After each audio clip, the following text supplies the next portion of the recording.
Back to my channel. আমরা চলে এসেছি আবার আমাদের নতুন ভিডিও নিয়ে। আমাদের এখানে খামার কাজ চলছিল, তো পিলারগুলো কাটা হচ্ছে এখন। এরপরে আমরা কলমগুলো উঠতে সব ঠিকঠাক করবো। তারপরে এই জায়গায় আমাদের নতুন আপডেট আরও পুরো ফার্ম শুরু থেকে একবারে শেষ পর্যন্ত বানানোর ভিডিওটা।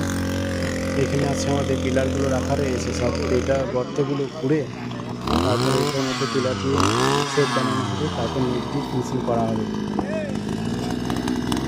এখন যেহেতু মেশিনগুলো কেটে তারপর গামারি আমাদের এখানে হচ্ছে, আমাদের গ্রামেরই সব লোক। 3 ফুট গর্ত হচ্ছে আর 1 ফুট চওড়া হচ্ছে। নতুনের পিলারগুলো হচ্ছে 2 ফুট বাই 3 ফুট।